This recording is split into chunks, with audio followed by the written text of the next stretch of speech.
जब प्रातःकाल स्नान के बाद हम गायत्री जप में बैठते थे, पूरे कक्ष में अंधेरा, केवल एक दिया गायत्री मैया के सामने जला के गीले वस्त्रों में और पाटे पर बैठ करके जब जप करते थे, उस समय अनुभव होता था कई देव ब्रह्मनिष्ठ वैष्णवों का।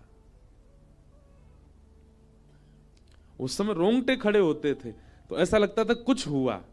और जब थोड़ा तन हिला के देखते तो अंतरंग आत्मा में, अंतरंग भाव में वैष्णव दर्शन होते। नाना जी का हुआ, गुरुदेव का हुआ। गुरुदेव का तो मैं स्मरण भी नहीं, वो बोलते कैसे थे, चलते कैसे थे, हिलते डुलते कैसे थे। 6 महीने का था मैं, बस उनका चलते फिरते दर्शन हुआ। ये अनुष्ठान का बल, ब्रह्मचर्य का बल, नाम जप का बल, मौन का बल, स्पर्श का बल, वहां अनुभव हुआ। तो वहां हमने ये प्रसंग सुनाया था, जो ये प्रश्न किया है कि दंडपाणि भगवान उनको दंड देते हैं, तो यहां पर भी तो कष्ट शरीर को दिया जा रहा है। जब आत्मा पृथ्वी पर कष्ट नहीं भोगती तो फिर उसको नरक में कैसे पीड़ा कष्ट हो सकती। अब देखो, इसको थोड़ा सा समझिएगा। जिनका ये प्रश्न है उनका ये कहना है आत्मा को कभी पीड़ा नहीं होती। बहुत सावधानी से सुनिएगा सब लोग। भगवान स्वयं गीता में कहते हैं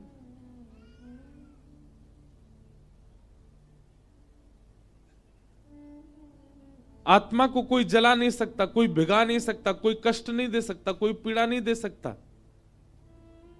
नैनम छिद्रंति शस्त्राणि नैनम दहति पावक। वो आत्मा है, उसको कोई शस्त्र काट नहीं सकता, वो अग्नि में जलती नहीं।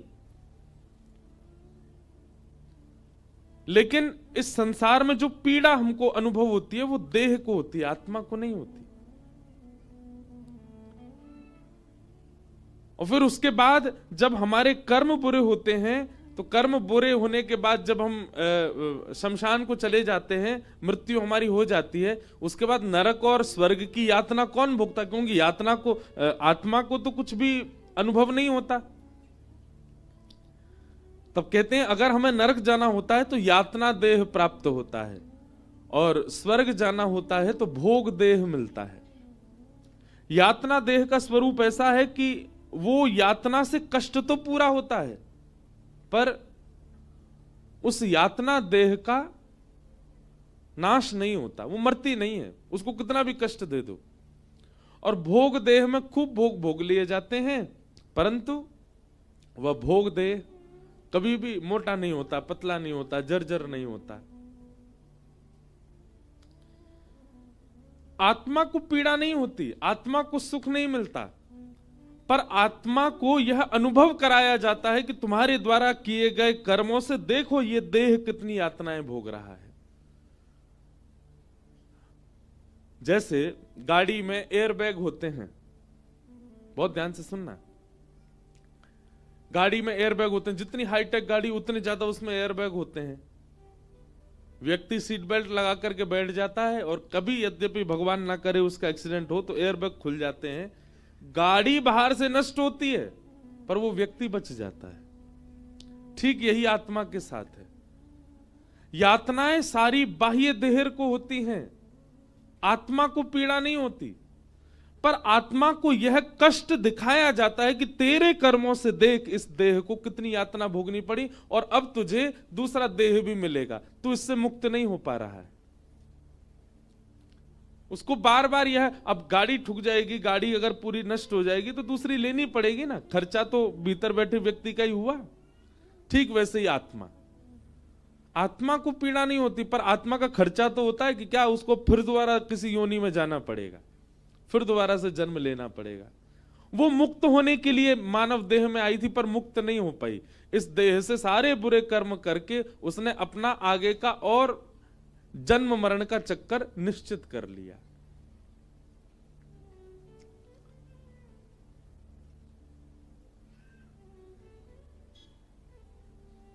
तो आत्मा को कष्ट नहीं होता, आत्मा को सुख नहीं मिलता, आत्मा को पीड़ा नहीं होती, पर आत्मा का एक शोक बना रहता है कि वो मुक्त होने आई थी इस संसार में पर मुक्त नहीं हो पाई।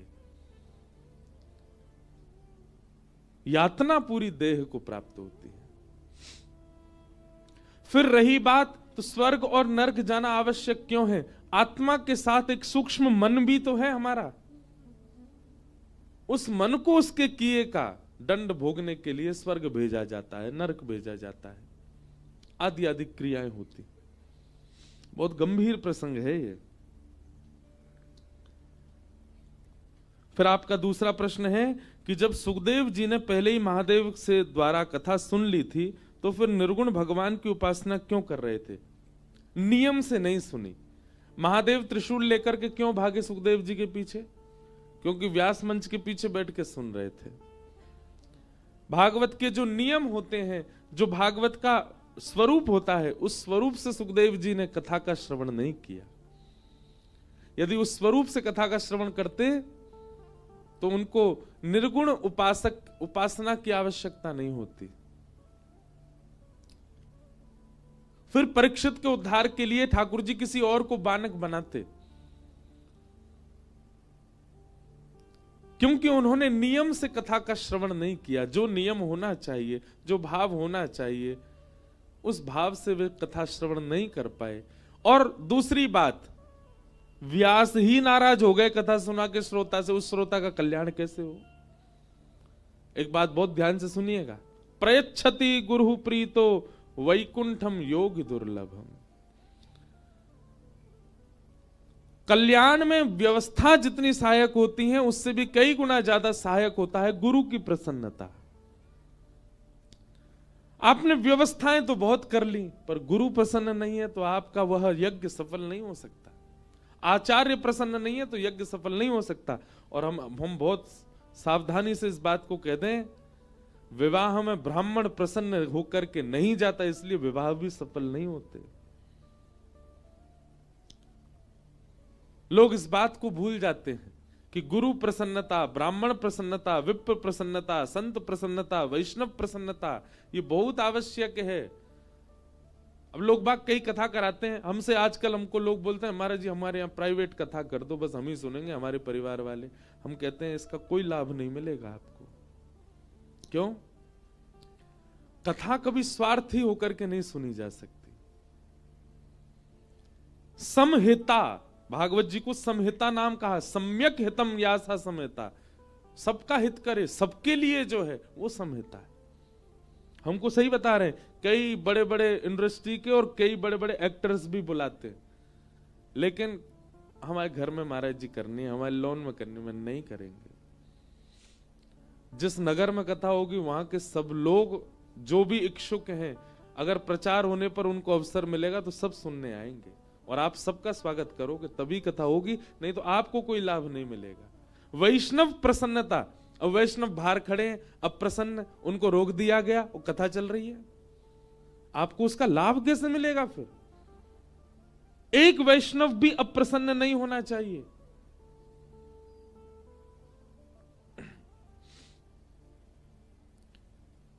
नहीं तो आपका कितना भी व्यवस्थित क्रम क्यों ना हो, उसका लाभ मिल ही नहीं सकता आपको। सुखदेव जी ने भले ही महादेव से कथा सुनी, पर महादेव रुष्ट हो गए उन पर। कैसे कल्याण होगा इस श्रोता का जिससे व्यास ही नाराज हो गया हो? इसलिए शुकाचार्य जी को 12 वर्ष तक वेदव्यास जी की पत्नी के गर्भ में रह करके चिंतन करना पड़ा। 12 वर्ष बाद वेदव्यास जी ने जब उनको कथा सुनाई, तब उनको ब्रह्म का चिंतन नष्ट हुआ और श्री कृष्ण का चिंतन प्रारंभ हुआ। तब ही उनकी कथा से परीक्षित का उद्धार हुआ। तो गुरु प्रसन्नता बहुत आवश्यक है भगवत प्राप्ति में। आचार्य प्रसन्नता बहुत आवश्यक है। एक बार एक राजा के यहां यज्ञ हुआ। राजा ने विष्णु यज्ञ कराया अपने स्थान पर। तो कुंड बनवा दिए, यज्ञ मंडप बनवा दिया, ब्राह्मणों की उत्तम व्यवस्था करवा दी। राजा ने कहा हम पहले दिन संकल्प लेने आएंगे, उसके बाद हम बहुत व्यस्त हैं, हम तो नहीं आ पाएंगे, आप हमारे नाम से रोज यज्ञ कर दिया करना। बहुत सावधानी से सुनो, और हम सत्य बता रहे हैं। अगर कोई अगल बगल वाला श्रोता सो जाए और आप उसको सोने की अनुमति दे रहे हो तो आपका पुण्य भी घटेगा कथा का। कोनी मार के हिला के उठा दिया करो उसको तभी आपका भाव श्रेष्ठ सुदृढ़ बना रहेगा। तो एक राजा के यहां पर यज्ञ हुआ, ब्राह्मणों से कह दिया कि हम तो केवल एक ही दिन आ पाएंगे, रोज आना हमारे लिए असंभव है। ब्राह्मण बोले कोई बात नहीं, आप संकल्प करके चले जाओ। और संकल्प करके राजा वहां से प्रस्थान कर गए। अब ब्राह्मण रोज राजा के नाम से संकल्प करके हवन यज्ञ करते थे। हवन में रोज खीर बन करके यज्ञ नारायण भगवान का भोग आता था, वो भोग के ग्रास दिए जाते थे। अब ब्राह्मणों के साथ में छोटे छोटे बालक ब्राह्मण भी थे। एक दिन खीर देख के एक बालक ब्राह्मण का मन किया, बोले रोज यज्ञ नारायण को पधरानी पड़ती है, आज हम ही खा जाएं इसको, कौन देख रहा है, राजा आता तो है नहीं यहां पे। छोटे बालकों ने उस खीर को पा लिया। अब जैसे ही वो खीर पाई महाराज, तो जितने बड़े बड़े ब्राह्मण अन्य थे सब लोग नाराज हो गए, तुमने यज्ञ नारायण के लिए आई खीर खा ली। बोले अब क्या करें, अब तो गलती हो गई। तो बड़े बड़े भी बोले एक काम करो, अब झूठी तो हो ही गई है, लाओ हमको भी दे दो। वो यज्ञ नारायण की सारी खीर सारे ब्राह्मण खा गए। आज यज्ञ नारायण में खीर भोग पधराया ही नहीं।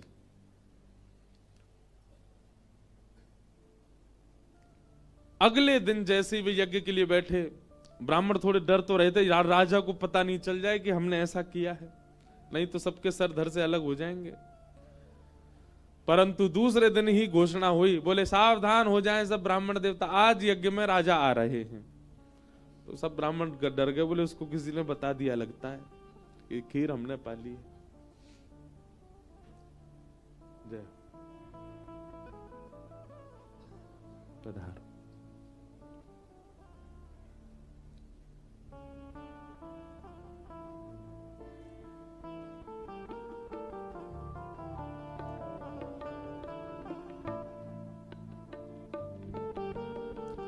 परम कृपा आज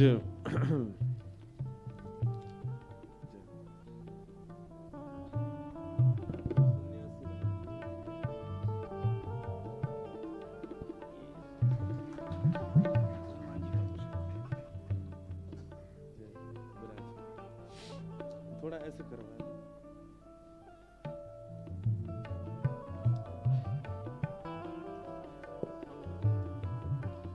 ऐसे नहीं, थोड़ा वहीं लगा बस, तो पीछे नहीं जाए।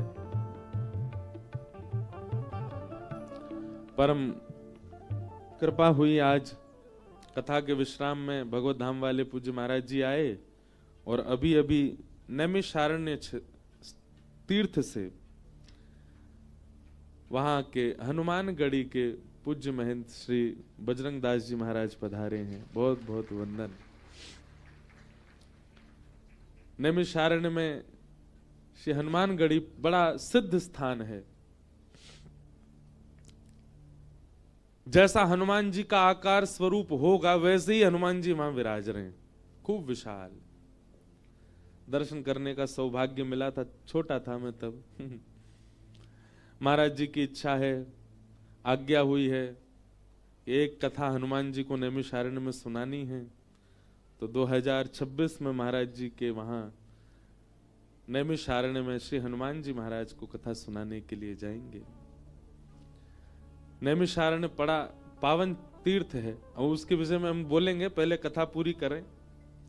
तो परम कृपा आज गंगा मैया भी आई हैं और श्री हनुमान जी महाराज भी आए हैं।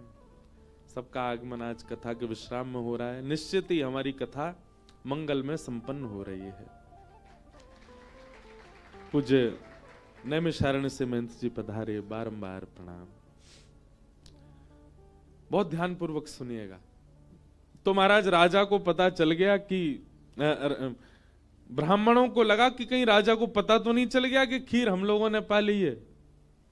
और घोषणा हुई, बोले सब ब्राह्मण सावधान हो जाएं, आज यज्ञ में राजा आ रहे हैं आहुति डालने। ब्राह्मण तो बेचारे सबरे घबरा गए। अब घबराहट के मारे मुखमंडल पर वो घबराहट दिखने लगी सबके। राजा आए, आकर के सब ब्राह्मणों को प्रणाम करके बोले, आप लोग यज्ञ निश्चित ही बड़े आनंद से कर रहे हैं रोज, हम व्यस्तता के कारण रोज तो नहीं आ पा रहे हैं, परंतु हम आप सब लोगों से जानना चाहते हैं कल के यज्ञ में कुछ तो अलग हुआ था। ब्राह्मण बोले, अब मरे हम। अब ये राजा तो ये कुछ देखता नहीं है, ब्राह्मण है कौन है, वो तो सीधा दंड देता है। सब ब्राह्मण बोले, भैया छुपाने में कोई फायदा नहीं है, जितना छुपाएंगे उतना बड़ा दंड मिलेगा, इससे बढ़िया तो सत्य बताओ राजा को। सब ब्राह्मण बोले, देखो राजन, गलती मानवों से हो ही जाती है। राजा बोले, क्या गलती होगी, हमें बताइए ना। बोले, कल रोज यज्ञ नारायण के लिए खीर प्रसादी आती है और उसकी आहुति यज्ञ में डाली जाती है, परंतु हमारे साथ छोटे छोटे विप्र ब्राह्मण भी हैं, बटुक ब्राह्मण हैं, ये सब लोग यज्ञ की विधि सीखने के लिए साथ में आए हैं। कल इन लोगों से थोड़ा अपराध बन गया, वो यज्ञ नारायण के लिए जो प्रसादी खीर आई उसमें से इन लोगों ने थोड़ा ग्रास पा लिया। अब फिर हमको लगा कि जब झूठा हो ही गया, यज्ञ नारायण को पधराना ही नहीं है, सब लोग पालो। हम सब ने कल यज्ञ नारायण की खीर प्रसादी हम लोगों ने ही पाली, कल ये अपराध हमसे बन गया। राजा ने कहा, इसी वक्त यज्ञ विश्राम कर दीजिए, पूर्णाहुति कर दो अभी। ब्राह्मण बोले, ऐसा मत करो। नहीं नहीं, हम बहुत अच्छे से करेंगे, हम एक यज्ञ अपनी तरफ से कर देंगे, आपका कोई खर्चा नहीं होगा, आप नाराज मत हो। बोले, हम बिल्कुल नाराज नहीं है, पर हम कह रहे हैं अभी इसी वक्त यज्ञ विश्राम कर दो। अरे अभी तो राजन 5 दिन का यज्ञ बचा। बोले, नहीं 5 दिन आप रहो यहीं पे, 5 दिन यज्ञ नहीं होगा, 5 दिन केवल आप लोग प्रसाद पाओ, प्रसाद वाला यज्ञ ही करो। सुबह उठ के नाश्ता पाओ, दोपहर में भोजन पाओ, रात्रि में प्रसाद पाके सो जाओ। कोई यज्ञ नहीं, केवल प्रसाद पाने रुकिए हमारे राजमहल में। ब्राह्मण बोले, आप नाराज हो गए हमसे। बोले, बिल्कुल नाराज नहीं है, हम अपनी बात बता रहे हैं। कल रात्रि में मैं और मेरी गृहिणी, हम दोनों जब शयन करने के लिए अपने कक्ष में गए, दोनों के स्वप्न में एक साथ लक्ष्मी नारायण भगवान प्रकट हुए, और सामान्य प्रकट नहीं हुए, नृत्य करते हुए अत्यंत प्रसन्न मुद्रा में प्रकट हुए। तो निश्चित ही हमें लगा कि यज्ञ के आहुति से ठाकुर जी अत्यंत प्रसन्न हैं, इसलिए प्रसन्न मुद्रा में दिख रहे हैं। पर यहां आके पता चला कि यज्ञ की आहुति से नहीं, ब्राह्मणों प्रेम से खीर प्रसाद पा रहे थे, उससे ठाकुर जी प्रसन्न थे। तो हम तो केवल ये समझ गए हैं कि यज्ञ तो श्रेष्ठ है ही, पर यज्ञ से ज्यादा श्रेष्ठ ब्राह्मण की प्रसन्नता है। आज लोग इस बात को नहीं जान पा रहे हैं। इतने विवाह हो रहे हैं, रुक ही नहीं पा रहे, टिक ही नहीं पा रहे, निभा ही नहीं पा रहे, टूट जा रहे हैं। रेशियो बढ़ता ही जा रहा है हर वर्ष। क्यों? क्योंकि विप्र की प्रसन्नता को कोई ध्यान में नहीं रखता, आचार्य की प्रसन्नता को कोई ध्यान में नहीं रखता, गुरु की प्रसन्नता, इसको कोई ध्यान नहीं रखता।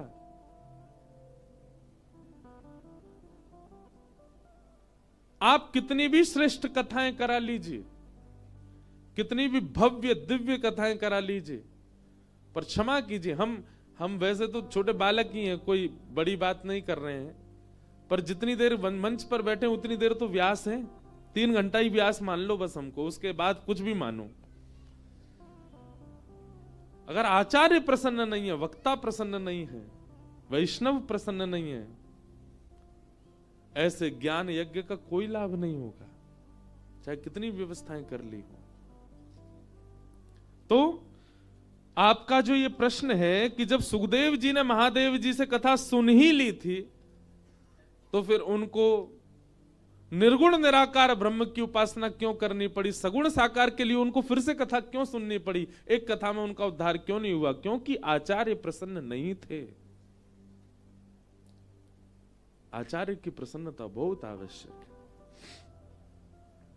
फिर आपका तीसरा प्रश्न है कि ठाकुर जी ने पूरे परिवार को श्राप मिला था, तो बज्रनाभ जी और 16,100 रानियों को श्राप से कैसे बच गए? देखो, कर्तुम अकर्तुम अन्यथा कर्तुम समर्थ ईश्वर, भगवान ईश्वर हैं, वो सब करने में समर्थ हैं और सब करने में और सब जो कर लेते हैं उसको ना करने में असमर्थ भी है, इसलिए उनको परमात्मा कहा जाता है। जो कोई नहीं कर सकता वो जो कर दे वो परमात्मा, और जो सब करते हैं वो भी ना करे वो परमात्मा। कर्तुम अकर्तुम अन्यथा कर्तुम समर्थ परमेश्वर। रही बात आपके प्रश्न की, यदुवंश में कई लोग ऐसे थे जिनको श्राप नहीं लगा, उनमें से एक उद्धव भी था। क्यों? भगवान चाहते नहीं थे कि उद्धव को श्राप लगे। दूसरी बात आती है वज्रनाभ की। वज्रनाभ को श्राप क्यों नहीं लगा? यहां भी ठाकुर जी की इच्छा थी। भगवान चाहते थे कि मेरे वंश में कोई तो बचे जो आगे चलकर मेरी भक्ति और मेरे स्थान का प्रकाश करे। वृंदावन का पुनः उदय करवाना चाहते थे ठाकुर जी। वृंदावन फिर से प्रकाशित हो, विकसित हो और कलयुग में लोगों के लिए सुलभ हो, उसके लिए वंश का एक व्यक्ति बचे, और उसके लिए ठाकुर जी ने वज्रनाभ को चुना। इसलिए वज्रनाभ को श्राप नहीं लगा। रही बात 16,100 माताएं, एक बात ध्यान से सुनिएगा।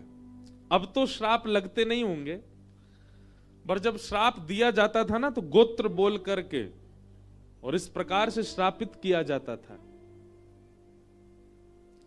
माताएं जो होती हैं वो सदा श्राप से और इन सब भावों से, अगर उनके पारिवारिक, उनके पति या उनके घर के पुरुषों को श्राप लगाए तो माताएं उससे सुरक्षित ही रहती थी। माताओं को उसमें सहभागिता नहीं होती थी। उसके पीछे कई कारण हैं। एक कारण तो माताओं के दो गोत्र हो जाते हैं। एक गोत्र तो उनके पिता के यहां का है जहां उनका जन्म हुआ, और एक गोत्र विवाह के बाद पति का होता है। परंतु फिर भी वह दूसरा गोत्र जो है, जो पिता के यहां का है, वो चलता ही है अंतिम समय तक। जब माताओं के बच्चों का भी ब्याह होता है तो भी पूछा जाता है आपकी माता जी का क्या गोत्र है? बोले माता जी का ये गोत्र है, उनके पिता की तरफ से। श्राप गोत्र के रूप में लगते हैं। भगवान की अष्ट पटरानियां जो थी उनको भी श्राप नहीं लगा। 16,108 टोटल पटरानियां हैं, यहां 16,100 की बात, पर उन 8 को भी नहीं लगा। उनको भी ठाकुर जी ने अर्जुन से कहा था कि लेके जाओ इनको श्री जी की शरण में, और जब अर्जुन लेके जा रहे तो बीच रास्ते में ठाकुर जी ने रूप बदल करके उनका हरण कर लिया था। तो माताओं का दो गोत्रीय होता है, एक तो पिता का गोत्र चलता है, दूसरा फिर पति का गोत्र होता है।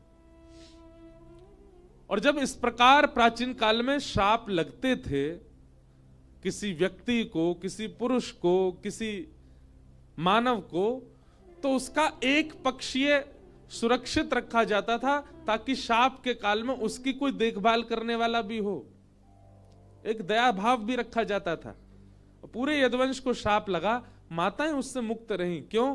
संपूर्ण यदुवंश को श्राप लगा है, माताएं मुक्त रहेंगी तो कम से कम श्राप काल में उनकी सहायता कर सकेंगी।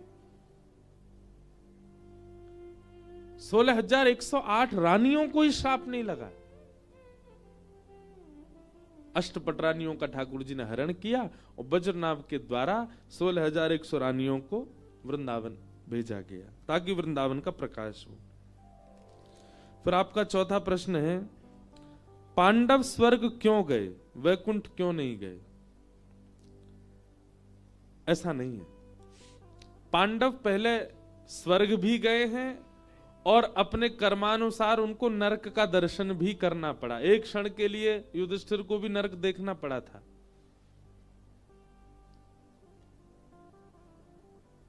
भगवत स्मृति, भगवत भाव, भगवत संग वैकुंठ प्राप्ति कराता है। पर मैंने पहले भी कहा है कि महाभारत, रामायण, भागवत, गीता आदियों में कई लीलाएं हम मानवों को समझाने के लिए की जाती हैं।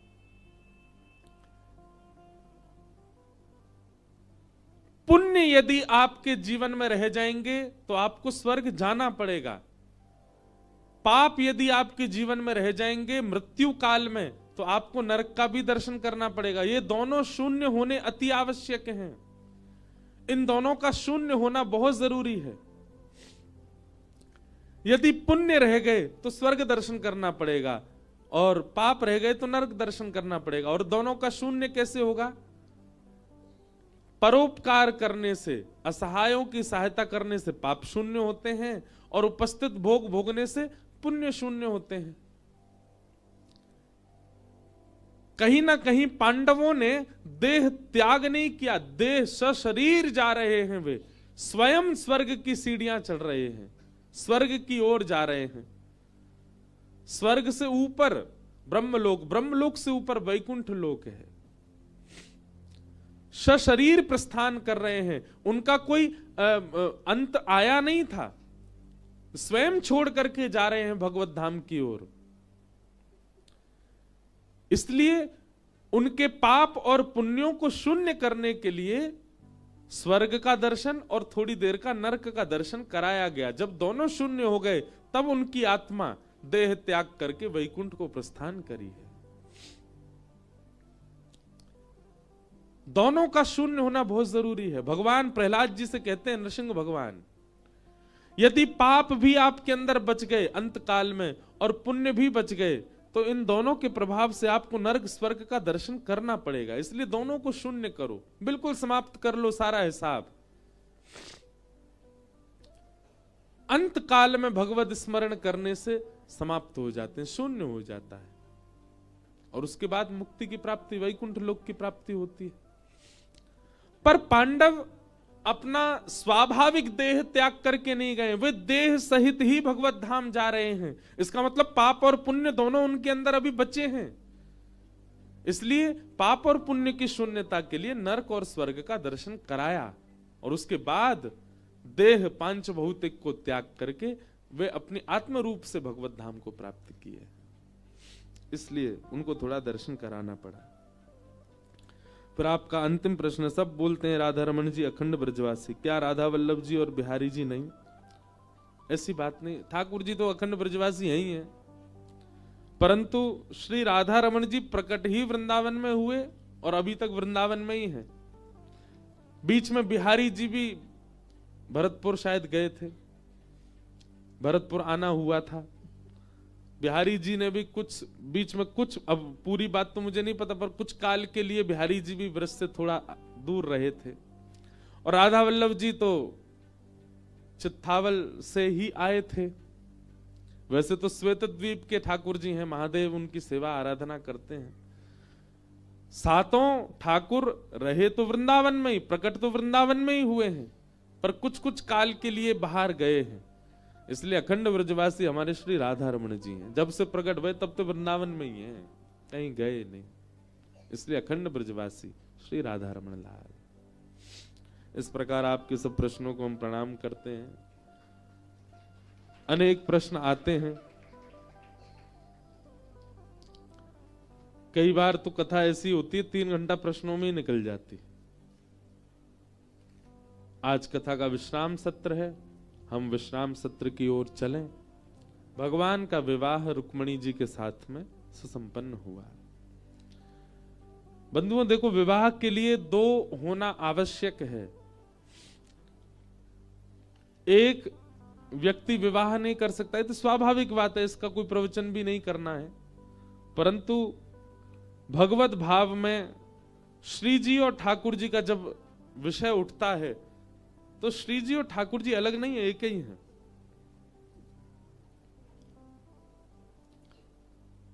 एक प्राण 2 देही, प्राण दोनों के एक ही हैं, देह 2 विलग हैं। लेकिन रुक्मणी जी के तो प्राण भी अलग हैं। इसलिए विवाह विलग से होता है, एक से ही नहीं होता। हाँ, वृंदावन भाव में प्रवेश करोगे तो वहां के भाव में तो श्री जी और ठाकुर जी ही हैं, परंतु जब सामाजिक भाव में, व्यवहारिक भाव में और सार्वभौम भाव में आप कथा में प्रवेश करोगे तो ठाकुर जी का विवाह रुक्मिणी जी से हुआ, विलग से हुआ, अपने से अलग से हुआ।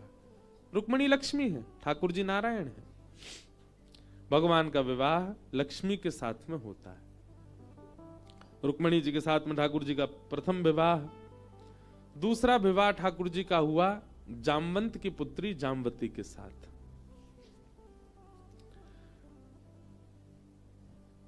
स्यमंतक नाम की एक मणि थी द्वारिका में, किसके पास थी? सत्राजित यादव के पास। उस मणि का स्वरूप था, वो हजारों किलो सोना रोज प्रकट करती थी। भगवान के मन में यह भाव आया कि एक व्यक्ति इतने 1000 किलो सोने का क्या करेगा, भोग भी नहीं पाएगा। एक दिन में जितना सोना प्रकट करती है, इतना सोना पूरा जीवन भर भी लगा दे तो भी भोग नहीं पाएगा, लेकिन ये तो प्रत्येक दिन इतना सोना प्रकट करती है, अकेला व्यक्ति इसका क्या करेगा? तो भगवान ने मार दिया और मणि लेकर के भालू चला गया, मार दिया और मणि लेकर के भालू चला गया। लेकिन पूरी द्वारिका में लांछन लग गया भगवान के ऊपर।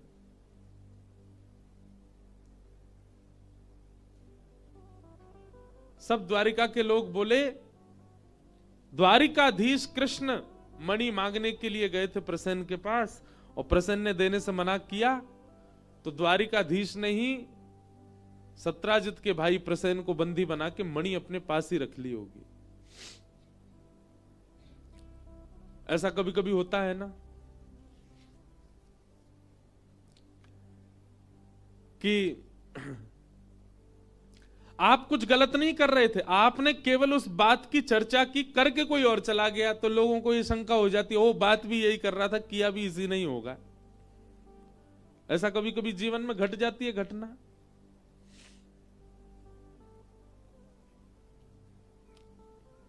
वही बात हो गई, ठाकुर जी ने तो केवल चर्चा की थी, पर मणि का हरण उसी काल में ही हो गया, तो भगवान के ऊपर ही सबका संशय चला गया कि ये चर्चा कर रहे थे, जरूर इन्होंने ही मणि को अपने पास रख लिया है।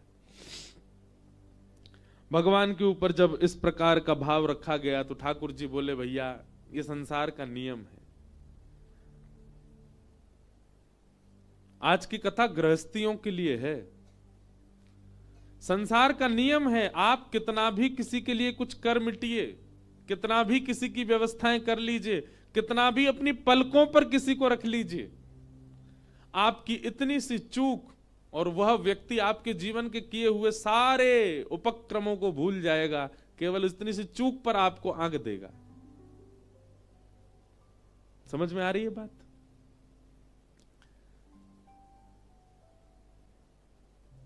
किसी के लिए कुछ भी कर लो आप, पर आपसे जरा सी चूक हुई, वो व्यक्ति तुरंत आपको उस चूक का ही मुखिया मान लेगा।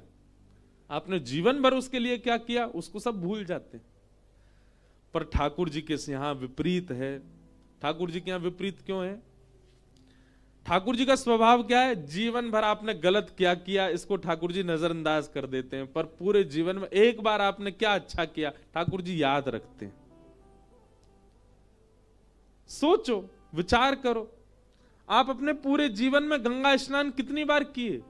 व्यक्ति जो बाहर दूर दराज देशों में रहते हैं या दूर शहरों में रहते हैं, वो गंगा जी स्नान करने, बहुत कम ऐसे लोग होंगे जो हर वर्ष आते हो। साल में एक बार, 2 साल में, 4 साल में, 10 साल में, अगर पूरे जीवन का आकलन लगा दे तो व्यक्ति ज्यादा से ज्यादा 50 बार गंगा जी आया होगा, पर 50 बार का उसको फल मिलता है। और संसार उतना ही उल्टा है। आपने 50 बार अच्छा क्या किया इसको कोई याद नहीं रखेगा, पर एक बार गलती क्या करी थी वो जीवन भर याद रखेंगे सब लोग। व्यक्ति की मृत्यु हो जाती है, शव यात्रा जा रही है, राम नाम सत्य है, सब लोग प्रशंसा करते हैं, अरे बहुत भला आदमी था, बहुत बढ़िया था, बहुत अच्छा था, इसने सबका भला ही किया। मृत्यु के समय सब प्रशंसा ही करते हैं, पर उस प्रशंसा में भी एक आध बार एक आध लोग कह देते हैं वो सब तो ठीक है, पर इसने अपनी पत्नी के साथ अच्छा नहीं किया। इसने अपने बच्चों के साथ अच्छा नहीं किया, पड़ोसी से बहुत झगड़ता था ये, उसका सारा हक मार लिया इसने। पर ठाकुर जी के यहां विपरीत चलता है। आपके पूरे जीवन में 50 बार किए गए अच्छे कर्म ठाकुर जी याद रखते हैं, बुरे कर्मों को नजरअंदाज करते हैं। मैं कभी कभी कहता हूं ठाकुर जी जैसा स्वभाव हमारा कभी बन जाए ना, तो निश्चित है उस स्वभाव से ही भगवत प्राप्ति हो जाएगी। मानव की दृष्टि कैसी होती है, मानव के नेत्र कैसे होते हैं, वो कुभावों को बहुत जल्दी कैप्चर करता है। बहुत जल्दी बुराइयां देख लेता है। लड़का वाले कहीं लड़की देखने जाएं, लड़की देख करके जैसे निकलते हैं वापस, गाड़ी में फिर चर्चा होती है, हाँ भाई क्या कैसी लगी, बहुत बढ़िया, पिताजी तो बहुत अच्छे थे, माताजी उसकी बहुत अच्छी थी, लिफाफा मोटा वाला दिया उन्होंने लड़की भी थी तो बढ़िया, चाय तो बढ़िया ही बनाई थी, आंखों से थोड़ी तेज लग रही थी हमको तो कभी आपने विचार किया ये गुण आप में किसने डाल दिया? आप आज निकलिएगा, अब तो जाने का समय आ गया ऋषिकेश, अब क्या करोगे, पर फिर भी यहां से निकलिए और यहां से लेकर के लक्ष्मण झूला तक केवल लोगों को देखते जाओ। आप अनुभव कीजिएगा, आपके नेत्र अवगुण बहुत जल्दी खींचते हैं। सामने आए हुए व्यक्ति के अवगुण इतनी जल्दी कैप्चर होते हैं, जिसको जानते नहीं, जिसकी पहचान नहीं, जिसका नाम नहीं पता, जिसका गोत्र नहीं पता, वो व्यक्ति सामने से आ रहा है, आप उसके एक क्षण के दर्शन में, एक क्षण की दृष्टि में अपने आप से पूछिए आपने क्या देखा, अवगुण ही निकल के आएगा।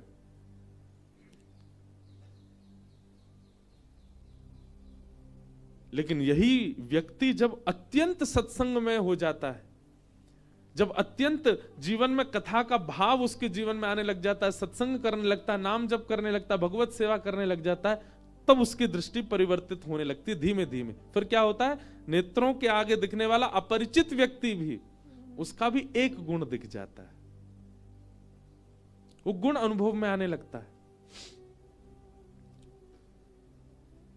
महाराज जी कथा तो बहुत बढ़िया करते हैं, बार बार बालों पे हाथ बहुत फेरते हैं, अवगुण यहां भी दिख जाता है लोगों को।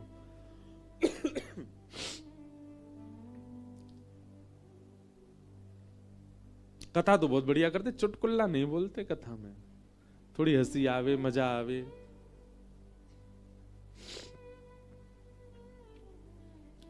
जो सब में अवगुण देखे और खुद में गुण का दर्शन करे वही राक्षस, और जो सब में गुण का दर्शन करके खुद में अवगुण का दर्शन करे वही देवता, वही संत। अनुभव कीजिए। अरे मैं कह रहा हूं लक्ष्मण झूला तक मत जाओ, यहीं अपने बगल वाले कोई देख लो, उसमें भी अवगुण ही दिखेगा आपको। अवगुण बहुत जल्दी दिख जाता है। हमारे नेत्र कितने परिपक्व हैं कमी देखने में, पर जब सत्संग जीवन में आता है ना, तो यही नेत्र परिपक्व हो जाते हैं गुण देखने में।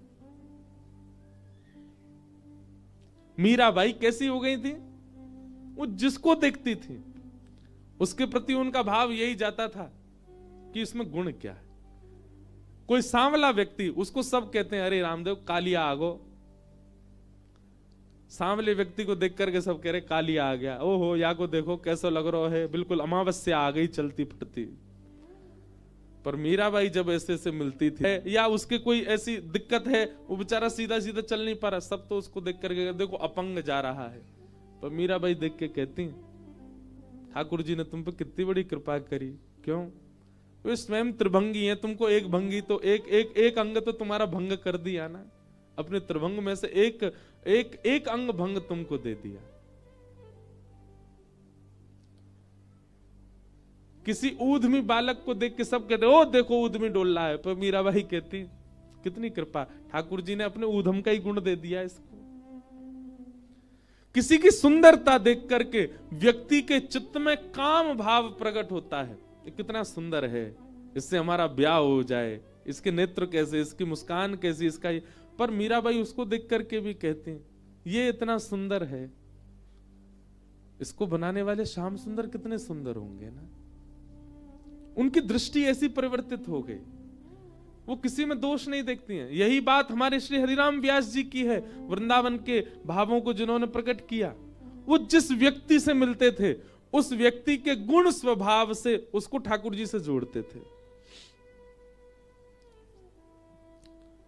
कोई अत्यंत प्रचंड बलवान दिखाई देता, दूर से चलता हुआ आ रहा है, हरिराम व्यास जी कहते ऐसा लग रहा हनुमान जी आ रहे हैं। कोई अत्यंत मोटा व्यक्ति आता, उसके लंबोदर पेट निकला हुआ बाहर। अब सब तो कहते देखो दुनिया पे भार चल रहा है, देखो पृथ्वी पे भार चल रहा है, कितना मोटा। हरिराम व्यास जी कहते ओहो गणपति बप्पा, गणेश जी आ रहे हैं। कोई अत्यंत सुंदरी नारी आती जिसका रूप लावण्य अत्यंत सुंदर था, उसको देख करके श्री हरिराम व्यास जी कहते हमारी किशोरी जी की सुंदरता की एक बिंदु पड़ गई है यहाँ पे। वो तो सिंधु है, वो तो सागर है। सब में गुण का दर्शन होने लग जाना, ये इस बात का प्रतीक है कि आप कथा श्रवण करते हैं।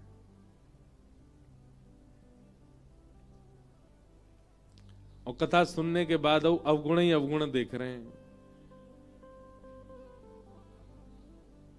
कई बार हमारी कई कथाएं ऐसी होती हैं, वहां पर बहुत कुछ अनुभव होता है कथा में, व्यवस्थाओं को लेकर के, व्यवहार को लेकर के, बहुत बातों को लेकर के सब अनुभव होता है।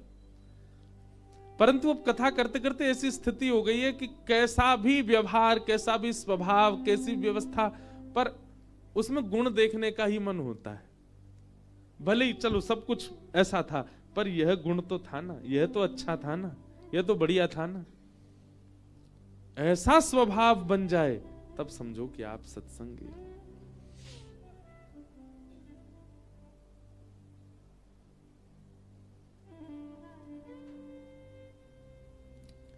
पर हम मानवों का स्वभाव, अभी हम सुन के जा रहे हैं, तो यहां से निकलते ही हम भी अवगुणी देखते जाएंगे सब में। ये आपके सोचने से नहीं बनेगी बात। दो ही बात हो सकती है, या तो सत्संग इतना जीवन में हो जाए तो आपके चित्त में परिवर्तन हो जाए, या फिर इस बात को लिख लीजिए कहीं पर, आचार्य प्रसन्न हो जाए आपसे, कोई गुरु प्रसन्न हो जाए आपसे, कोई संत प्रसन्न हो जाए आपसे। उसकी प्रसन्नता से हो सकता है कि आपका काम बन जाए। तो भगवान पर सब लोगों ने लांछन लगा दिया, ओहो मणि की बात यही कर रहे थे सत्राजित से, जरूर मणि चुराई भी इन्होंने ही होगी। ठाकुर जी ने अपने सैनिकों से कहा देख रहे हो ये है द्वारिका, इनको बसाया हमने, इनको खिलाया हमने, इनकी सारी रोजी रोटी हमसे चल रही है, पर इनको एक क्षण भी नहीं लगा हमारे ऊपर आरोप लगाने में, लगा दिया।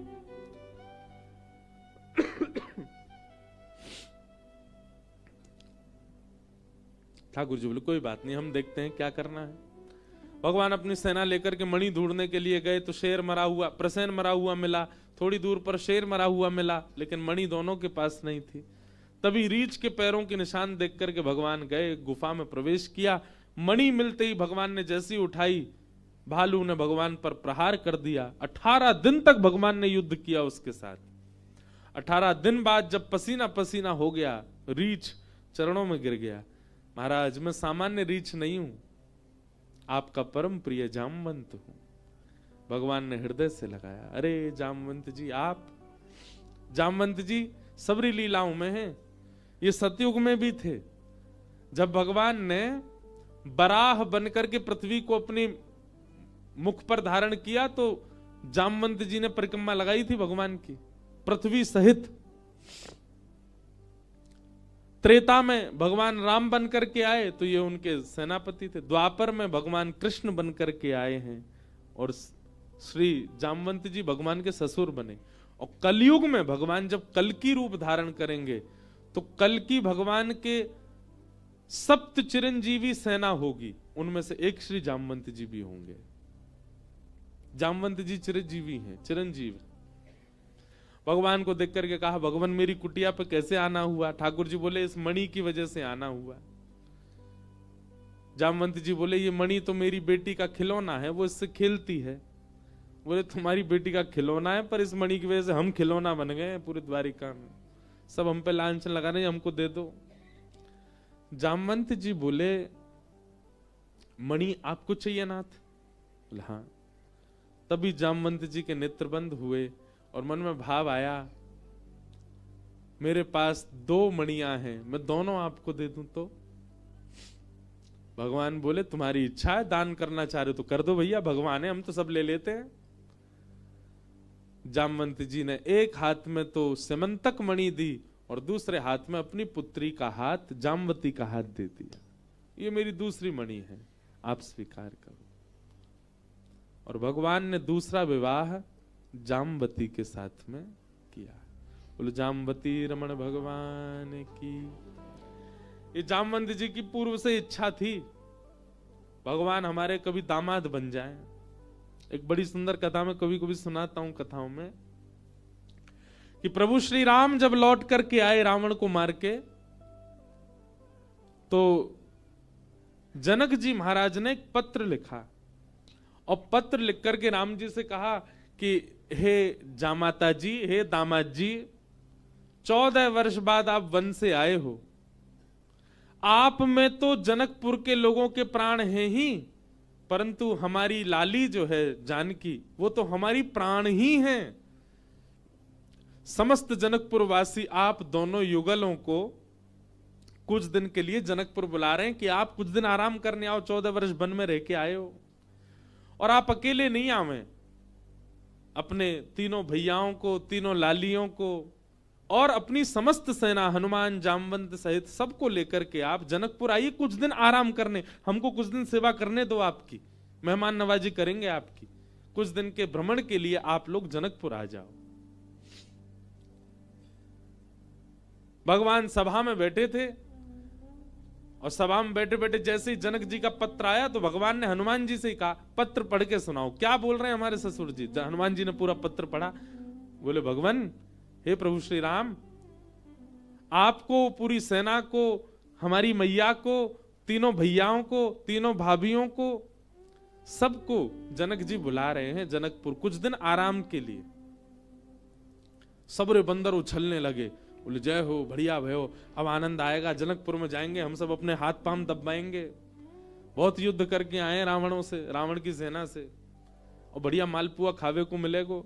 राम जी की बारात में तो हम नहीं जा पाए थे, पर बारात की चर्चा हमने सुनी थी, वहां तो भैया बड़े पकवान बने थे, हम सब जाएंगे। ब्राह्मण सारे बानर इतने ज्यादा उत्सुक हो गए, हम सब जाएंगे। बानरों की उत्सुकता देख करके राम जी बोलो शांत हो जाओ भैया, अब भाई देखो हमारा निर्णय यह है कि जनकपुर हमारी ससुराल है, और कहीं भी नाक कट जाए चलता है, पर ससुराल में हमारी नाक ऊंची रहनी चाहिए। और इन सब बातों को ध्यान में रखते हमारे मन में आया कि हम जाएंगे, भरत जी जाएंगे, लक्ष्मण शत्रुघ्न जाएंगे, चारों बहुएं जाएंगी, कुछ वरिष्ठ लोग जैसे जामवंत जी, हनुमान जी, अंगद जी आदि आदि कुछ वरिष्ठ लोग जाएंगे, बाकी बानरों से हमारी प्रार्थना आप तो यहीं सरजू जी के तट पे अयोध्या में ही रहो, आप लोग मत चलो। बानर सब उदास हो गए, बोले क्यों, हम क्यों नहीं चले? बोले आप लोगों का स्वभाव ऐसा ही है, किसी से भी छीन के खा जाते हो, कहीं पर भी मलमूत्र त्याग देते हो, कहीं भी उछल कूद कर देते हो, डाले तोड़ देते हो, वन उजाड़ देते हो, और जनकपुर हमारी ससुराल है। हमारे सामने किसी ने कह दिया कि अरे देखो वो वन पूरे बानरों ने उजाड़ दिया, बानर किसके? बोले राम जी के, तो हमको तो बहुत बुरा लगेगा, लेकिन आप लोगों का यही स्वभाव है, तो क्या करें? इसलिए आप लोग तो अयोध्या में, इसको कितना भी चलो उजाड़ो, ये रहेगा अपने ही लोग हैं, सुधार भी देंगे। अब वो तो ससुराल है, वहां तो संकोच हो जाएगा हमको। बानर सब नीचे मुंह करके बैठ गए, राम जी तो अपनी घोषणा करके चले गए। जामवंत जी, हनुमान जी बोले भाई सब लोग उदास क्यों हो गए? बोले जब रावण से मरवाना था तो हमको ले गए, और जहां रसगुल्ला मिलेंगे, मालपुआ मिलेंगे, फल मिलेंगे, मेवा मिलेंगे, सेवा मिलेगी, वहां हमको छोड़ के जा रहे हैं। हाँ यही बात है, जहां ये था कि मृत्यु सामने, वहां बानर आगे, और जहां मालपुआ आगे, वहां बानर नहीं छोड़ जा रहे हैं। जामवंत जी ने हनुमान जी से कहा, हनुमान जी आप जाके निवेदन करो। बोले देखो हम तो कुछ नहीं कहेंगे, हमारे स्वामी हैं, उनकी आज्ञा हमारे लिए सर्वोपरि है, आप बड़े हो, सीनियर हो, आप ही बात करो। जामवंत जी गए और राम जी से कहा देखो सब बानर बहुत उदास हो गए, आप ऐसे मत करो, मैं जिम्मेवारी लेता हूं, एक पत्ता भी जनकपुर का टूटेगा नहीं किसी वृक्ष का। ले देखो आ गए ऊपर से, इनकी काम की बात चली, सुनवे आए। बोले आपके ससुराल में एक चीज भी यहां से वहां नहीं होगी, हमारी गारंटी। राम जी बोले भैया 100 200 300 बंदर नहीं है, करोड़ों बंदर हैं, किस किस को संभालोगे? बोले वो हमारी जिम्मेवारी। मैं वचन देता हूं आपकी ससुराल में एक बात भी ऐसी नहीं होगी जिससे आपको संकोच अनुभव हो। अच्छा देखो राम जी को संकोच की कोई चिंता नहीं है, तो लीला कर रहे थे, राम जी आनंद कर रहे थे। जामवंत जी बोले सब बानरों की जिम्मेवारी मैं लेता हूं। राम जी बोले देख लो फिर हम कुछ बात होगी हम तुमसे ही कहेंगे। जामवंत जी बोले आप कह लेना हमसे, बस जिम्मेवारी हमारी। ठीक है। जामवंत जी बाहर आए, बाहर आकर के सब बानरों से बोले हाँ भैया सुनो, राजी हो गए राम जी आप सबको ले जाने के। बंदर तो छलन लगे, जय हो राजा रामचंद्र भगवान की जय हो, हमारे जामवंत जी की जय हो, अब तो जाएंगे खूब आनंद करेंगे। बोले लेकिन सावधान, मैंने जिम्मेवारी ली है, एक पत्ता भी नहीं टूटना चाहिए जनकपुर के किसी वृक्ष का। बानर बोले बिल्कुल नहीं टूटेगा, आप तो बिल्कुल आज्ञा करो कैसे चलना है। बोले सब मुझे देखो, जो मैं करूं वही करना है, जब मैं बोलूं तब बोलना है, जब मैं शांत रहूं तब, यहां तक की श्वास भी मेरे संगी लेनी है सबको। मैं जब छोड़ूं तब छोड़नी, तब लेनी तब लेनी, मैं जब मुड़ूं तब मुड़ना, मैं जब देखूं तब देखना, मैं जब सोऊं तब सोना, मैं जब खांसूं तो खांसना। बानर बोले ठीक है। राम जी बोले एक बार हमको डेमो दिखाओ। जामवंत जी खड़े हो गए, करोड़ों बंदर खड़े सामने। जामवंत जी ने अपना उल्टा हाथ उठाया, सारे बानरों ने अपना उल्टा हाथ उठाया। जैसे परेड होती है ना 26 जनवरी को, तो हमारे मिलिट्री के जवान बिल्कुल एक संग उनके हाथ पैर चलते हैं, ये हाथ पीछे तो यही हाथ पीछे जाएगा। उनको देखो कभी, उनके पैर भी बिल्कुल समय पे आगे, समय से पीछे, गर्दन भी समय से चलेगी। वैसे मिलिट्री के जवानों की तरह सब बंदर खड़े हो गए। जामवंत जी हंसे तो सबरे बंदर हंसे। जामवंत जी खांसे तो जिनको खांसी नहीं आ रही वो जबरदस्ती खांसे। लोग खांसना ही है, जामवंत जी खांस रहे हैं। राम जी बोले चलो ठीक है अब चलते हैं जनकपुर। आहा, जनकपुर की ओर जा रहे हैं। 14 वर्ष बाद वन से लौटने के बाद, राज्याभिषेक के बाद राजा रामचंद्र भगवान पूरे नगर में उत्सव मनते जा रहे हैं। जहां जहां से निकलते हैं वहीं पुष्प वर्षा हो रही है, विशाल सेना राम जी की चल रही है। पर इस पूरी यात्रा का सबसे श्रेष्ठ केंद्र बिंदु, आकर्षण बिंदु था बानरों की परेड। बिल्कुल ऐसे चल रहे हैं सीधे।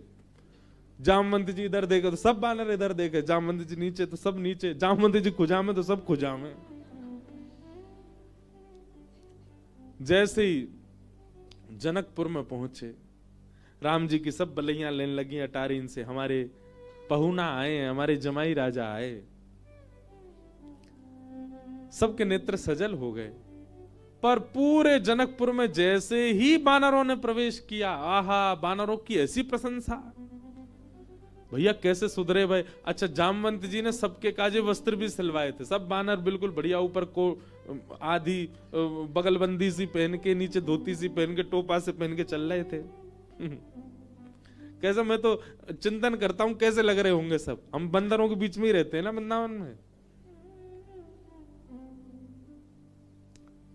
महाराज आरती का थाल ले लेकर के जनकपुर की सब नारियां आरती कर रही हैं, पर बानर नहीं उनकी ओर देखें भी। जब जामवंत जी देखेंगे तभी देखेंगे। जनक जी महाराज ने स्वागत किया और स्वागत करके खूब प्रेम से वार्ता हुई। और फिर बोले भैया पूरे जनकपुर में हल्ला है आपके बानरों का, कैसी सेना, लग रहा है देखते ही बनता है कि यही बानर मार सकते हैं रावण की सेना को। इतने शिष्टाचारी, इतने गंभीर। देखो इतनी बड़ी सभा में करोड़ों बानर बैठे हैं, पर सुई गिर दो तो उसकी आवाज भी आ जाएगी। Pin drop silence. दूर बैठे जामवंत जी सिर हिलावे, सब बानर करें हाँ। अब आप बहुत दूर से चल के आए हैं, सबकी प्रसाद की व्यवस्था है। हाँ भाई, सब बानरों के आगे चौकी लगाओ। पहली बार बानर चौकी पे बैठ के पाएंगे। चौकी पे बैठ गए, चौकियों के आगे दूसरी चौकी, चौकी के ऊपर सोने की थाली, चांदी की कटोरी। आहा, क्या बढ़िया, सब बानरों की थाली। पहली बार बानरों के आगे थाली लगी है। लेकिन बानर थाली में नहीं देख रहे हैं, सब जामवंत जी को देख रहे हैं। पनीर की सब्जी आई, काजू की सब्जी आई, ये सब्जी आई, मिष्ठान आए, पूड़ी आई, 5 प्रकार की पूड़ी आई, रोटी आई, चावल आए। बानरों का स्वभाव क्या है? आप केला भले ही हाथ से दो, लेकिन फिर भी छीन के ही लेगा। बानर का स्वभाव होता है, उसका छीनने का ही स्वभाव होता है। पर सारे बानर ऐसे बैठे जामवंत जी को देख रहे, टेढ़ी टेढ़ी नजर करके देख तो रहे थाली में क्या क्या आ रहा है, लार टपकती जा रही है, लेकिन नहीं, जामवंत जी जैसे कहेंगे वैसे खाना है। सबको फल दिए गए, फलों में सब फल अमनिया करके दिए, आम सबको साबुत दिए गए, सबकी थाली के आगे आम रखे गए, सब बिल्कुल थाली हो गई। जामवंत जी महाराज ने सब बानर की ओर देखा, सब बानर बिल्कुल जामवंत जी को देख रहे थे। जामवंत जी ने हाथ में जल लिया, अन्नपूर्णे सदा पूर्णे, सब बानर बोल रहे अन्नपूर्णे सदा पूर्णे। थाली के ऊपर 4 बार घुमाया, सब बानर घुमा रहे हैं। आचमन किया, सब बानर आचमन कर रहे हैं। जनक जी बोले, राम जी मान गए आपकी इस सेना को, क्या अद्भुत बानर है सब। राम जी बेचारे धीमे धीमे पा रहे, बोले बस ये लाज बची रहे जितनी देर है। प्रसाद पाने लगे, बिल्कुल वैसे अगर दाल चावल पा रहे हैं जामवंत जी, सब दाल चावल ही पा रहे हैं। जितनी दाल जितनी सब्जी डाल रहे हैं उतनी डाल रहे हैं। अद्भुतता थी देखने में। थोड़ी देर पाने के बाद जामवंत जी की दृष्टि पड़ी आम पे। जैसे ही आम उठाया, सब बानरों ने एक संग आम ही उठाए। जामवंत जी घुमा के देखें, सब बानर घुमा के देखें। जामवंत जी ने जोर से आम दबा के देखना चाहा, कितनी गुठली है इसमें। अब वो आम ऐसा था कि जैसे नेक दबाया सो गुठली उछल गई उसमें से। अब जैसे ही गुठली उछली तो सब बानर दोनों हाथन से दबाई रहे, वो गुठली उछलनी चाहिए क्योंकि जामवंत जी की गुठली उछली है। अब सब बानर जैसी आम दबा में सबकी गुठली उछली। गुठली के उछलते ही जामवंत जी बोले, इन हाथों से मेघनाथ निकल के नहीं भाग पाया, इन हाथों से रावण निकल के नहीं भाग पाए, छोटी सी गुठली भाग गई। और जामवंत जी जैसे ही उछले गुठली पकड़ने को, बानर बोले हमें भी ऐसे ही पकड़नी है। और एक दूसरे के ऊपर झपट्टा मारे, महाराज या पकड़, कहीं कड़ी उछाल रहे हैं, कहीं दाल उछाल रहे हैं, पूरी उछाल रहे हैं। जनकपुर की पूरी सभा जो कि स्वर्ण मंडित थी, जो कि चांदी से मंडित थी, आज वो खीर मंडित हो गई। सब जगह कड़ी खीर उछाल उछाल करके पूरी सभा का लेपन कर दिया। राम जी नीचे नजर करके बैठे। अब तो बानरों को खुली छूट मिल गई, एक दूसरे की थाली में से ले लेके भागे। 2-4 बानर तो जनक जी की थाली उठा के भाग गए। जनक जी देखते रहे और देखते ही देखते जनक जी की दृष्टि पड़ी राम जी को। राम जी बड़े संकोच। जनक जी समझ गए ये तो भैया पूरा प्री प्लान्ड था कि सीधे सीधे चलना है, सीधे सीधे खाना है। नहीं, बानर अपना स्वभाव कैसे छोड़े। राम जी को संकोच में देख जनक जी ने उनको हृदय से लगाया, बोले हम बिल्कुल अप्रसन्न नहीं है, हमको प्रसन्नता है कि इतना आनंद हुआ जनकपुर में इतने दिन बाद। आप बिल्कुल संकुचित मत हो। लेकिन सबसे ज्यादा संकोच हो रहा था जामवंत जी को। मैंने जिम्मेवारी ली थी और मैंने बिगाड़ दिया सब काम। जब जनक जी को राम जी को हृदय से लगाते हुए देखा तो जामवंत जी के मन में आया, मैंने बहुत बड़ा अपराध कर दिया। आज जितने प्रेम से राम जी अपने ससुर जी को हृदय से लगा रहे हैं, हे भगवान, मेरे अपराध का पीड़ा जो मेरे चित्त में है वो तभी दूर होगी जब इतने प्रेम से ठाकुर जी मुझे भी अपने हृदय से लगाए।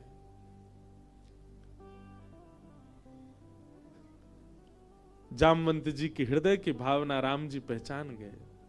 और जब वापस जनकपुर से लौटने का समय आया 6-7 दिन बाद, जामवंत जी से राम जी ने एकांत में कहा, हम आपके मन के भाव जान गए। जब जनक जी हमको हृदय से लगा रहे थे, आपके मन में आया था कि कभी आप भी हमको ऐसे हृदय से लगाओ।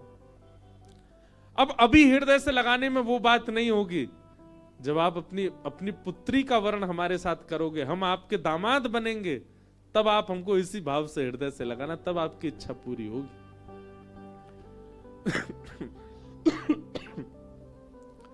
जामवंत जी को 1 युग तक प्रतीक्षा करनी पड़ी, और 1 युग बाद आज वही राम जी जब कृष्ण बनकर के आए, जामवंत जी ने अपनी पुत्री जामवती का विवाह भगवान के साथ किया। बोलो जामवती रमण भगवान की। ऐसे हमारे ठाकुर जी हैं। तीसरा विवाह भगवान का सत्यभामा के साथ में हुआ। चौथा विवाह भगवान का श्री यमुना जी के साथ में हुआ। श्याम सुंदर श्री यमुने महारानी की। ऐसी गंगा मैया की एक प्रकार से कहें तो अत्यंत मित्र स्वरूपा श्री यमुना जी। वैसे तो गंगा जी की बहन है यमुना जी, क्यों? दोनों ही हिमालय से आ रहे हैं। और इस नाते से देखा जाए तो वैसे तो गंगा विष्णुपदी हैं, चरणों से निकली हैं, पर केवल इस भाव से देख लिया जाए कि यमुना जी गंगा जी आपस में बहन हैं, तो गंगा जी हमारे ठाकुर जी की साली हो गई। हमारे लाला की सारी है गई गंगा जी। क्यों? यमुना जी पटरानी है ठाकुर जी की। आहा। आज ठाड़ोरी बिहारी गंगा तट पे, आज ठाड़ोरी बिहारी गंगा तट पे, आज ठाड़ोरी बिहारी यमुना तट पे, आज ठाड़ोरी बिहारी यमुना तट पे।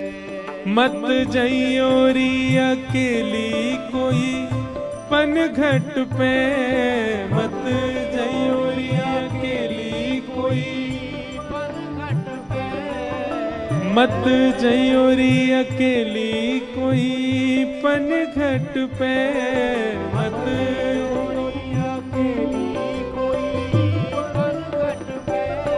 आज ठाड़ोरी बिहारी गंगा तट पे, आज ठाड़ोरी बिहारी गंगा तट। निश्चित ही ये सप्ताह कथा गंगा जी के तट पर हुई।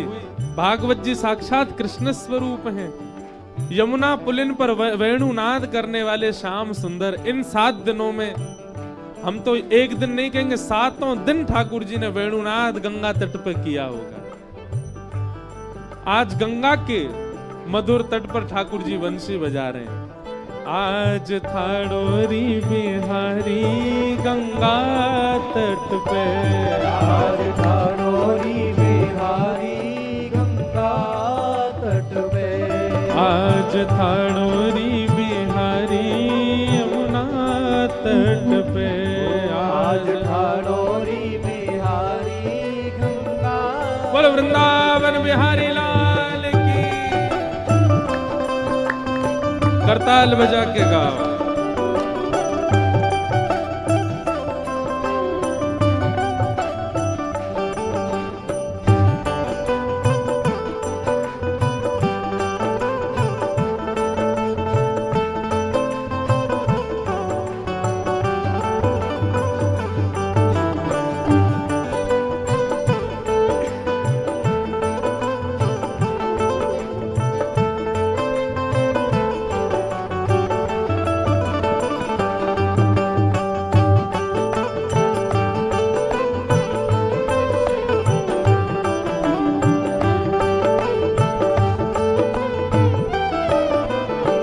सब सखी पूछ रही हैं कि गंगा तट पे बिहारी जी खड़े कैसे लग रहे हैं। दर्शन करो। मोर को मुकुट भृगुटी की मटक याको, मोर को मुकुट भृगुटी की मटक। भृगुटी की मटक मतलब समझे? ठाकुर जी ने मोर को मुकुट पहन रखा है और बार बार अपने ऐसे नेत्रन को, कभी कभी नेत्रन को घुमा रहे हैं, पलकन को उठा रहे हैं। ऐसे लग रहे ठाकुर जी। मोर को मुकुट भृगुटी की मटक याको, मोर को मुकुट भृगुटी की मटक, हो मन गयोरी अटक याके पीरे पट पे, मन गयोरी अटक याके पीरे पट पे, मन गयोरी अटक याके पीरे पट पे, मन गयोरी अटक याके पीरे पट पे। अरे आज थाड़ोरी बिहारी यमुना तट पे, आज थाड़ोरी बिहारी यमुना तट पे, आज थाड़ोरी बिहारी गंगा तट पे, आज थाड़ोरी बिहारी गंगा तट पे। अरे मत जइयोरी अकेली कोई पनघट पे, मत जइयोरी अकेली कोई पनघट पे, मत जइयोरी अकेली कोई पनघट पे, मत गयोरी अकेली कोई पनघट पे। अरे आज थाड़ोरी बिहारी गंगा तट पे, आज थाड़ोरी बिहारी गंगा। बोल गंगा मैया की।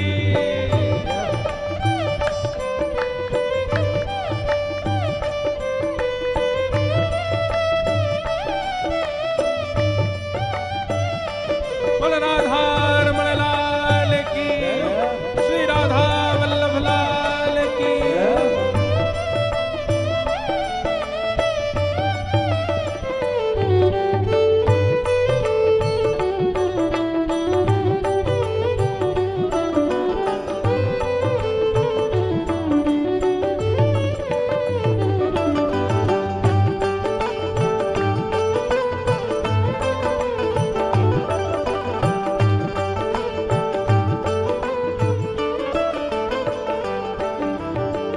नंद जी को छोना देख धीरज धरो ना, नंद जी को छोना धीरज धरोना, नंद जी को छोना देख धीरज धरो ना, नंद जी को छोना देख धीरज धरोना।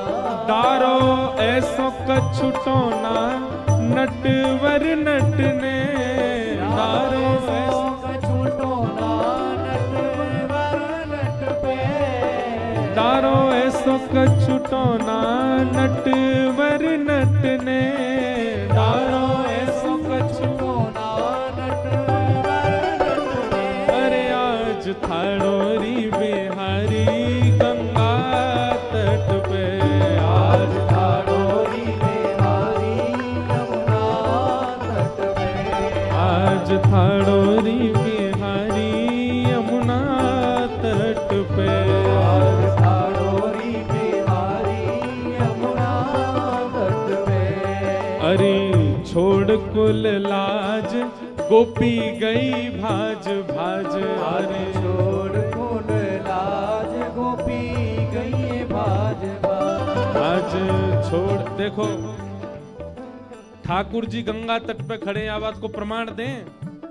यहाँ कई सारे ऐसे श्रोता हैं, वो अपने घर के कई कामन्ने छोड़ छोड़ के आ रहे हैं, कई लोग घर में झूठ बोल बोल के आ रहे हैं, कई बच्चे स्कूल बंक करके भी आ रहे हैं। काहे को आ रहे हैं?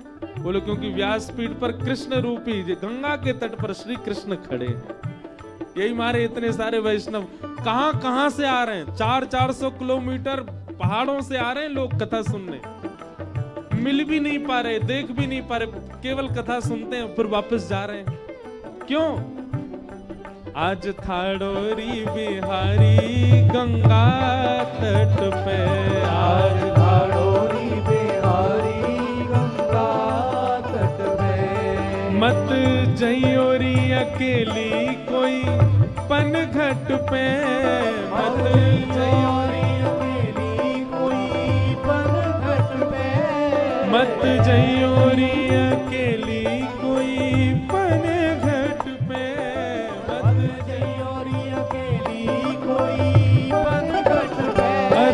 आज थाड़ोरी बिहारी गंगा तट पे।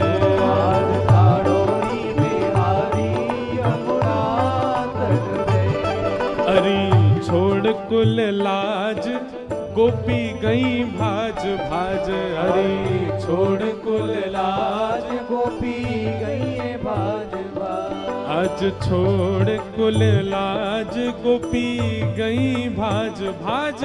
आज छोड़ कुल लाज गोपी गई भाज भाज। ओ या वंशी को राज या मुरलिया को राज वंशी के बट पे। मुरली को राज वंशी बट पे। या मुरली को राज वंशी बट पे। मुरली को राज वंशी बट पे। अरे आज थाड़ोरी बिहारी गंगा तट पे।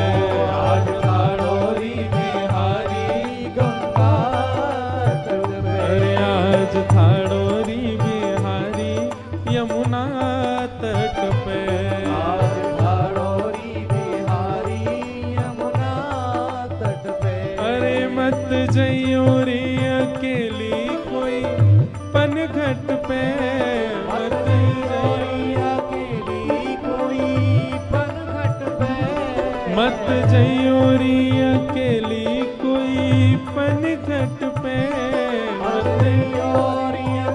गाओ भाव से। पनघट पे। आज थाड़ोरी बिहारी गंगा तट पे। आज थाड़ोरी बिहारी गंगा तट पे। आज थाड़ोरी बिहारी यमुना तट पे। आज थाड़ोरी बिहारी यमुना तट पे। ओ वृंदावन चंद भजो राधे गोविंदा।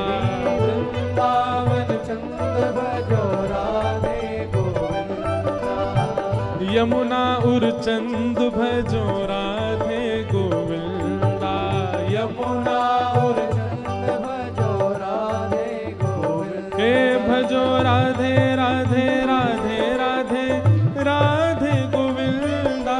राधे राधे राधे राधे गोविंदा। भजो राधे राधे राधे राधे राधे गोविंदा। राधे राधे राधे गाओ। गोविंदा। भजो राधे गोविंद भजो राधे गोविंदा। राधे गोविंद भजो राधे गोविंद। भजो राधे गोविंद भजो राधे गोविंदा। राधे गोविंद भजो राधे गोविंद। हे श्री बद्रीनाथ भजो राधे गोविंदा। श्री बद्रीनाथ भजो राधे गोविंदा। श्री बद्रीनाथ भजो राधे गोविंदा। बद्रीनाथ भजो राधे गोविंदा। हाँ भजो राधे राधे राधे राधे राधे गोविंदा। राधे राधे राधे राधे राधे गोविंदा। हे भजो राधे राधे राधे राधे राधे गोविंदा। राधे राधे राधे राधे राधे गोविंदा। हाँ भजो राधे राधे राधे राधे राधे गोविंदा। राधे राधे राधे राधे राधे गोविंदा। हे भजो राधे गोविंदा। राधे गोविंदा। भजो राधे गोविंदा। राधे गोविंदा।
नंदजू को छोना, दिख धीरज रखो ना।